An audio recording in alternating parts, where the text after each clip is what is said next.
David, I'm talking now. Good morning. We're going to do math class, everybody.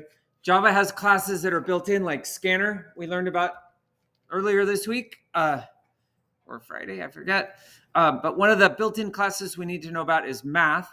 And I'll show you right here. You can click anytime. You can Google math class API. API is Application Programming Interface.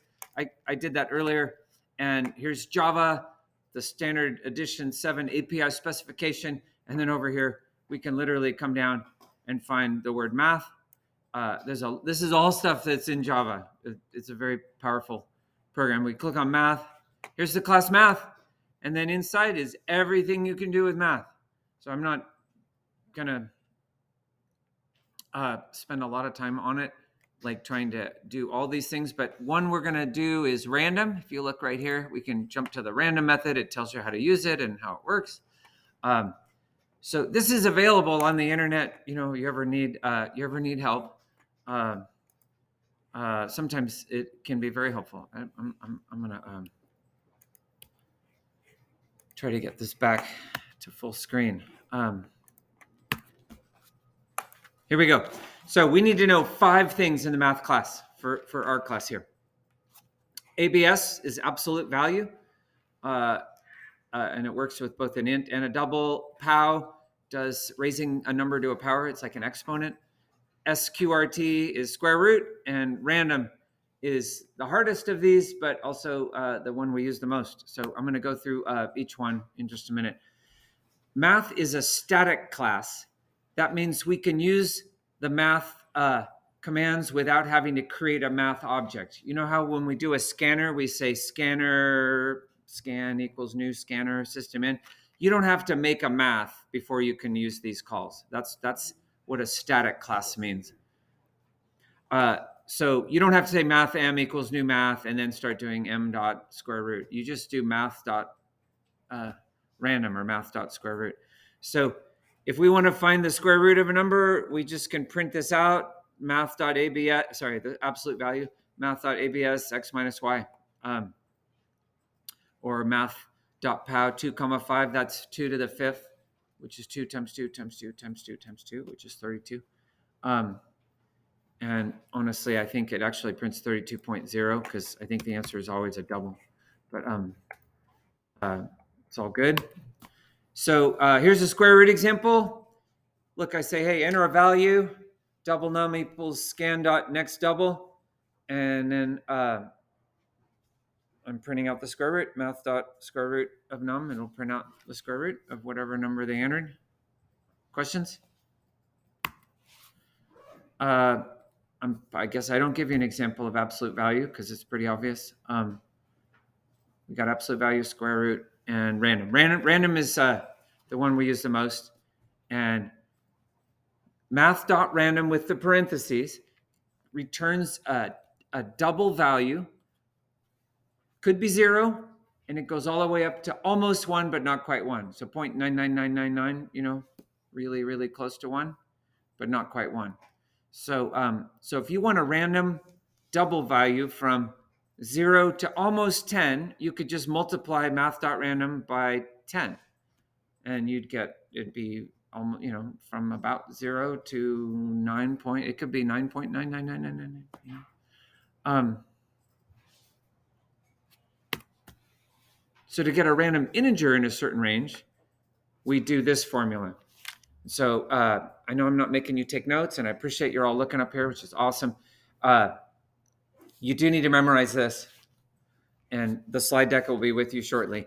But the way this works is you have to remember, math.random is a double. So what we've got here is inside of parentheses, we're multiplying a double by a number I'm calling the range. And that's how many integers you're looking for. Like if I say I want a number from 1 through 5 inclusive. So there's 1, 2, 3, 4, 5. That's 5 numbers. So then there'd be a 5 right here. Okay, that's how many integer values you're looking for. And then you do plus or minus the starting number at the end. Now the range, an easy way to calculate the range is it's the top number you're looking for minus the bottom number you're looking for plus 1. I'll give you an example. So if I want a random integer from 1 to 10 inclusive means it could be 1 or 10, not between 1 and 10.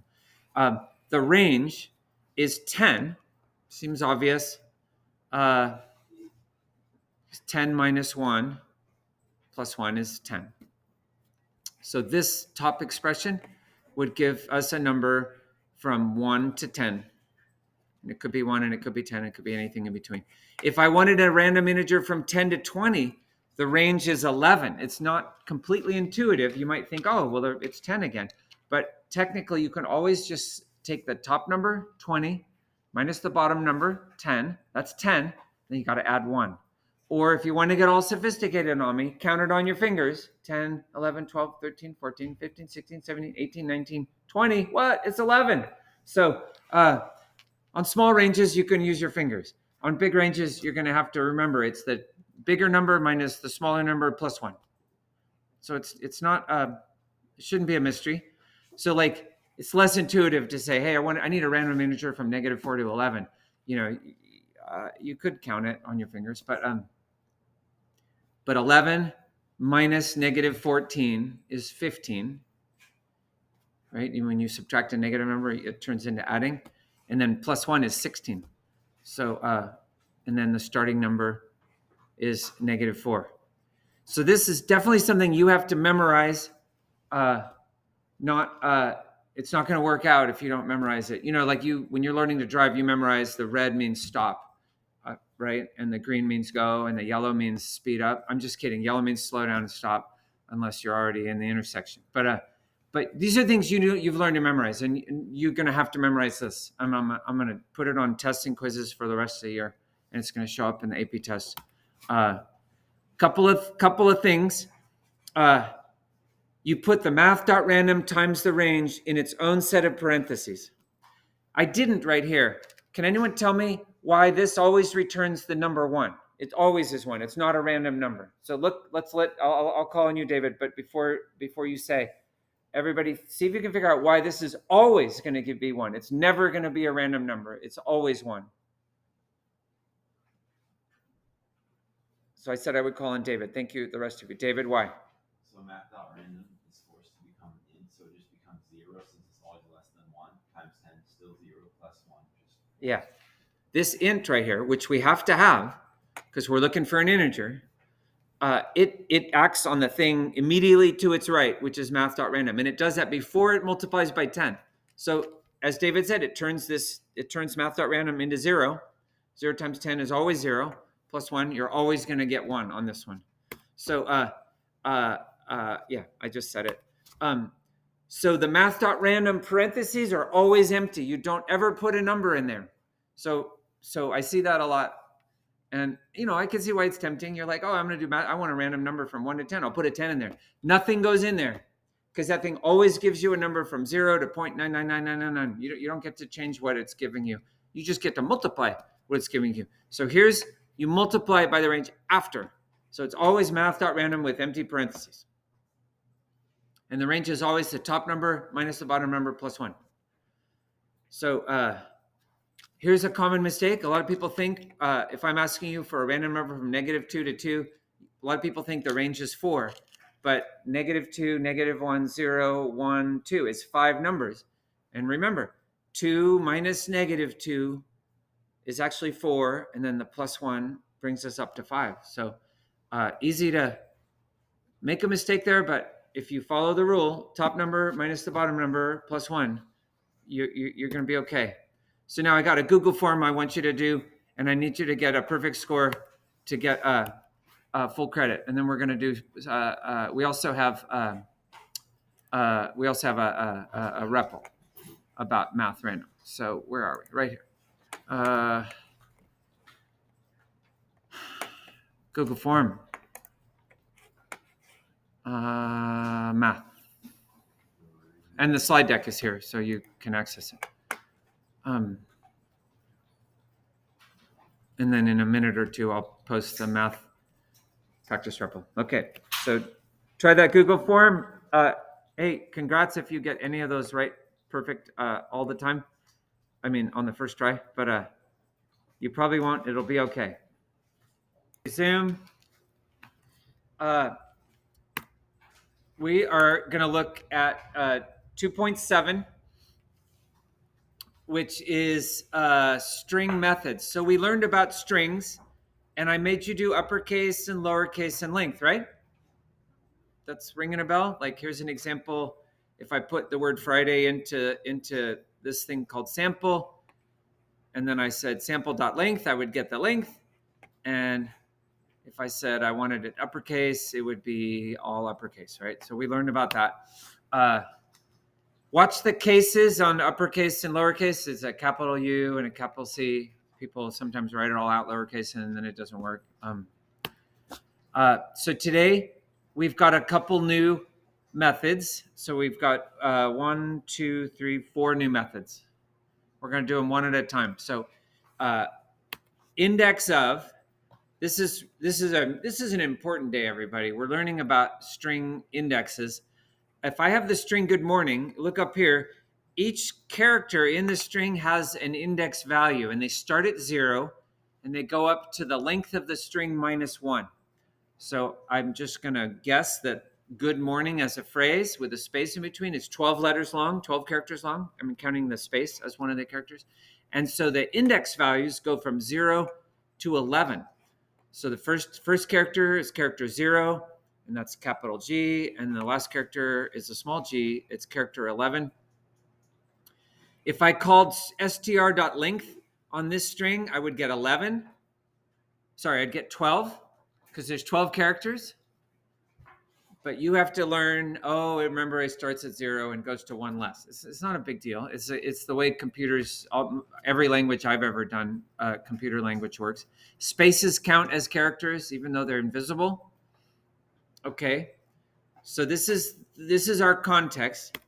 Index of, though, when you call index of, it returns the first occurrence of whatever you were looking for. This index of is how you look for something inside of something else. So let's look at an example.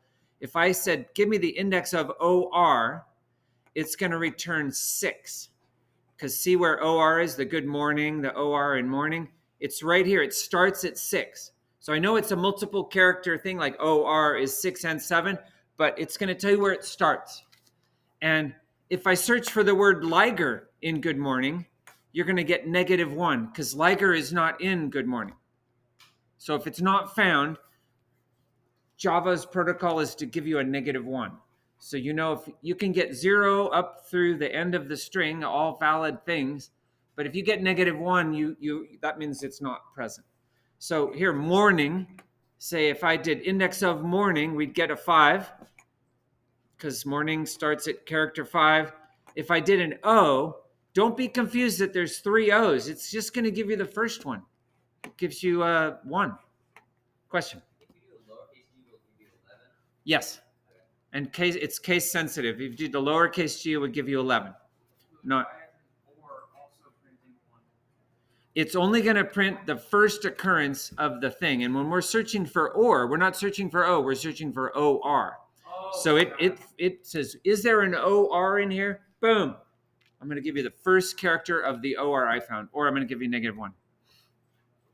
Yeah, good questions. Okay. There were 5 new methods. Or 4 new methods. This is the second one. Substring is how you get a piece of a string out of a string. So again, I'm doing all this with good morning. If I said substring, it starts at that character and goes to the end. So if I give substring 5, look at character 5, it's right here, and it gives you morning. Because substring with a 5 says go to character 5 and give me from that character all the way to the end. Substring 9 gives you ing, because you go to character 9, ing. Substring 0 gives you the whole string. Starts at character 0, gives you the whole string. Substring, now it gets a little trickier. Look at this, str.length -3. Okay, if it were me, I would count the characters literally with my pencil on the piece of paper, but we already know there's 12 characters. 12 minus 3 is 9, so then you can go to 9, and it would give you ing, just like the 9 here, right? The thing about str.length -3 is if you changed what was in the string, it would always give you the last 3 characters, even if it was a longer string or if it was a shorter string. And then look at this. This is just maybe going to blow your mind. Substring str index of space plus 1. So that first finds where the space is. It gives you 4, and then it adds 1 and gives you the rest of the string, gives you morning. So that you could use something like that. If you knew there was a space in your string, but you didn't know how long anything was, you could go to the space and give you the rest of the string. It's like a way of taking a thing apart. Substring's really powerful. I would say substring is as hard for people year after year. I'm surprised by it, but it is the truth. It's as hard for everybody as random. So don't worry. Today it's just a little, you're going to use a little bit. I'll beat you up with it on Friday. Don't worry. If you call substring with too big of a number, Java will just crash. So look at this call, system.out.println substring 14, right? This string only goes to 11. If you called it with 14, you would get exception in thread main, string index out of bounds. And the -2 means it's 2 out of bounds. The length is 12. I don't think you could call it with 12 either, but it's kind of like it wrapped around the 12, 0, 1. I don't know. Yeah, don't worry about that number. It does give you an indication of about how far out of bounds it is. But all right, folks, there's another form of substring, and this might be why it's so hard. You can give 2 numbers to substring. And if you do that, it starts at the first number, just like the version of substring you just learned, but it gives you up to 1 less than the second number.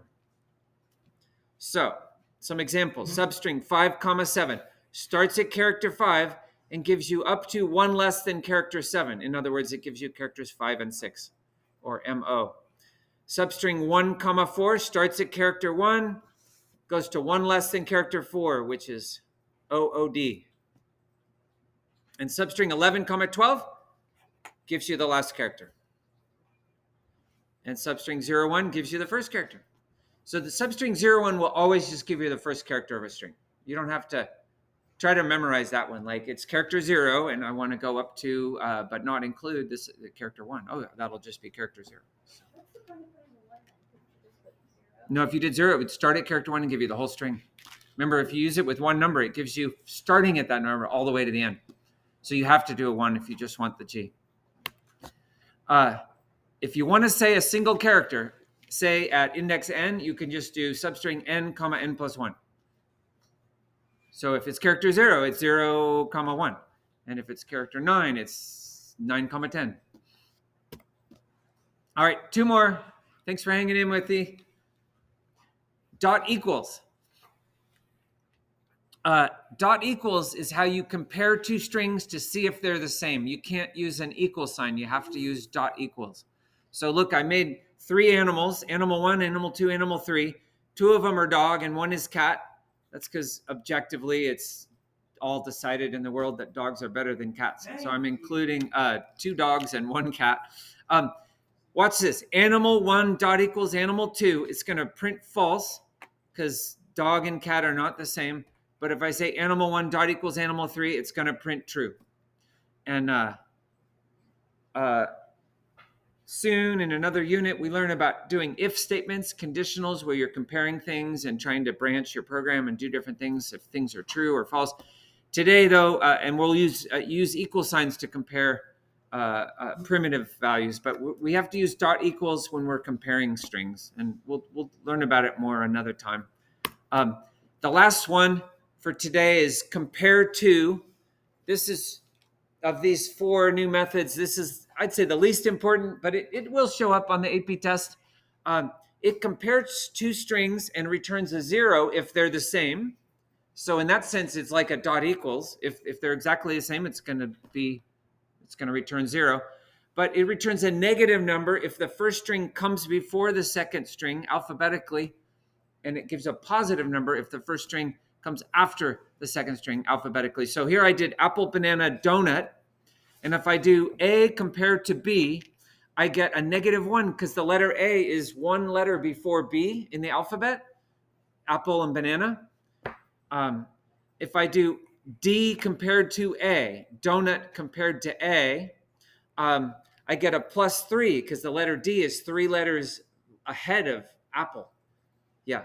Dumb question. Is that actually how you spell donut? There's different ways. You can just do DONUT, but yeah. That looks just weird. Yeah. Fixed. I know both ways are fine, but I've done this on spelling bee, so I know they accept it. I'm sure this is a more common. Given that I'm so old, I use the old English version. No, thanks for asking. And if I do apple in quotes dot compared to A, I get a 0 because apple and apple are the same. So compared to can be confusing because you're like, which way does it go? But just think the first thing compared to the second thing is the first thing. If the first thing's before the second thing, you're going to get a negative number. It's like a number line. It's almost like the greater than equal sign. Yeah. Is it just comparing the first letter? Just the first letter. Or if the first letters are the same, then it goes to the next part. It's going to report something based on their differences. What if they're the same? If the first letter is the same, then it goes to the second letter. I mean, it's going to report which one's earlier. If you had ALT and ALS, it would report that one of them was different. You're not going to get a 0. You're going to get a difference. You don't have to learn how that works. The main thing is you get a negative number, a 0, or a positive number. Yeah, I did all that. Rest of today. So we didn't have time for the fourth thing, so I'm taking that off. So this is what we're doing today. I'm going to post the string method practice. And